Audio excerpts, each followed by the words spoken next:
Kajian hati, Tenangkan hatimu. Baik, selanjutnya kami akan mempersilahkan lagi jamaah berikutnya yang akan bertanya. Assalamualaikum warahmatullahi wabarakatuh. Waalaikumsalam warahmatullahi wabarakatuh. Saya Indah, saya dari Jakarta. Kami sudah mempunyai 2 orang anak. Rumah tangga saya sudah 24 tahun dengan suami saya. Pada usia anak saya yang kedua itu, kan anak saya yang pertama umurnya sekarang 23 tahun A. Yang kedua umurnya 11 tahun. Nah pas anak saya yang kedua usia 3 tahun, suami saya selingkuh A.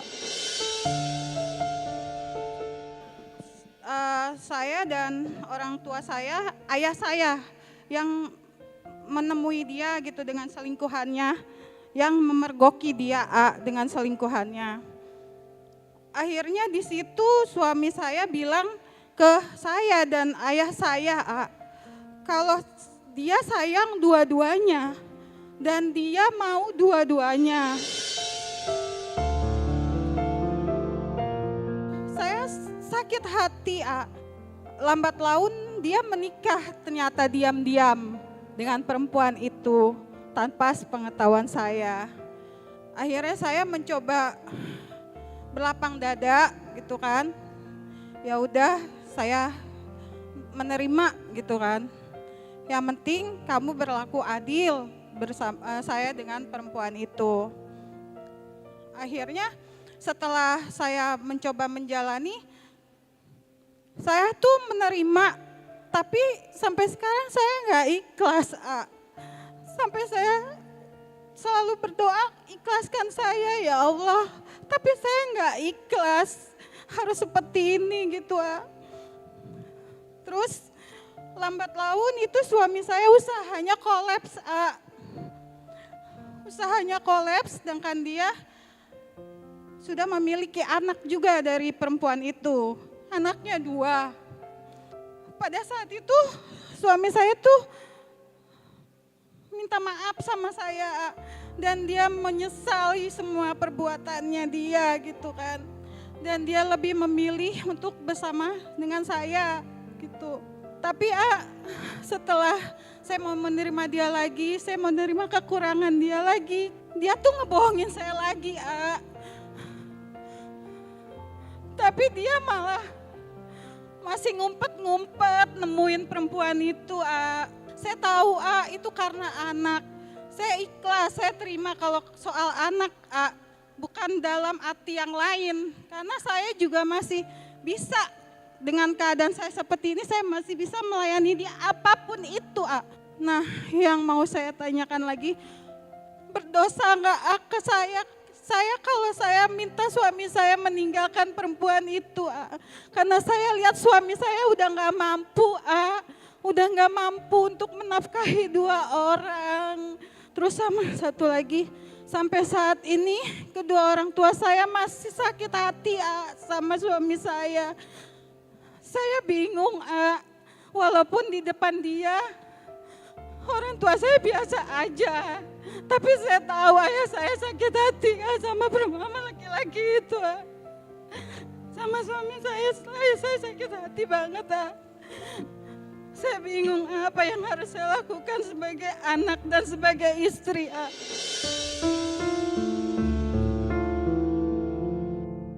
Bunda,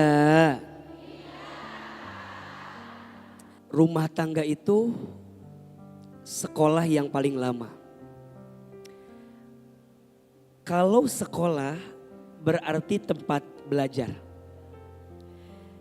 Dan biasanya kalau di sekolah belajarnya mau naik kelas harus ikut apa dulu?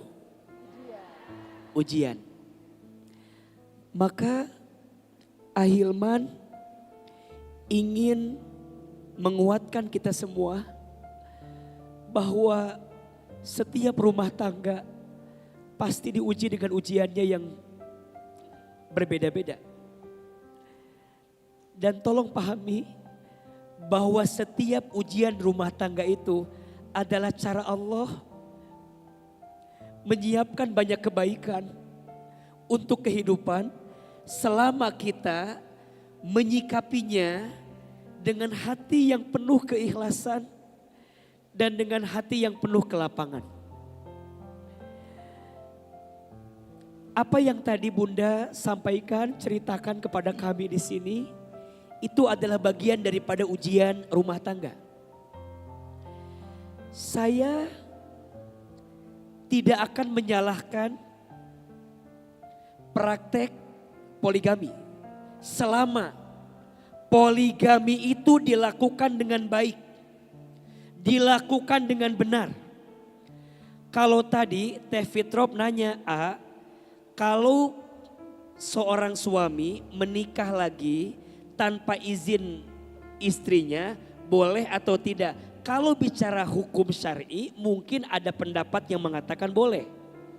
Tapi mohon maaf, secara etika, secara kebaikan, secara kemaslahatan tidak akan mendatangkan kebaikan. Kalau kita izin ya, berusaha ingin membahagiakan orang lain, sedangkan orang yang pertama dengan kita belum bahagia hidupnya. Maka jangan sampai kita bahagia di atas tangisan orang lain. Jangan sampai kita berpikir membahagiakan orang lain sebelum membahagiakan orang yang sudah bersama dengan kita.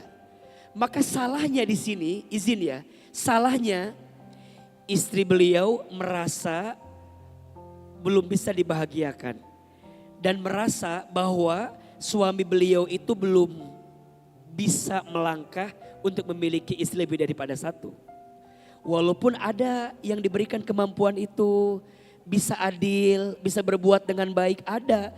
Tapi kalau mendengar penuturan dari apa yang tadi Bunda sampaikan, harusnya ada pertimbangan yang lebih matang untuk melangkah ke sana. Alhamdulillah, beliau sudah tenggelam pada kesalahan itu. Beliau bertobat, kemudian sekarang balik lagi ke Bunda. Dan itu butuh ikhlas yang luar biasa. Tapi lagi-lagi setelah Bunda nerima, malah kemudian suami berbuat lagi apa yang tadi Bunda sampaikan. Tapi ya ini pilihan, sudah apalagi dengan yang di sana sudah punya keturunan juga. Ya sekarang tanya aja sama si ayahnya, suami Teteh, suami Bunda. Kalau kita bisa berbuat adil, tidak ada persoalan. Adil dalam urusan perasaan gak bisa. Pasti tidak akan bisa. Adil dalam artian ini bisa membagi kebaikan.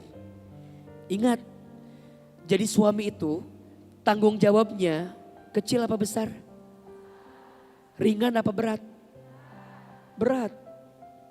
Bahkan ada peringatan yang luar biasa. Barang siapa yang ketika di dunia memiliki istri lebih dari satu dan dia tidak bisa berlaku adil selama hidupnya di dunia, maka nanti di hari kiamat dia akan berjalan dengan keadaan condong ke kiri atau condong ke kanan. Terakhir, saya kasih doa, mau? Doa ini agar kita bisa mendapatkan ketenangan hati. Bismillahirrahmanirrahim. Allahumma inni as'aluka nafsan bika mutmainnah tu'minu biliqaika wa tardha biqadaika wa taqna'u bi'ataika. Ya Allah, sesungguhnya aku memohon kepadamu hati yang tenang bersamamu, hati yang yakin berjumpa denganmu, dan hati yang ridho menerima semua ketentuanmu. Dan hati yang merasa cukup dengan semua pemberianmu. Amin.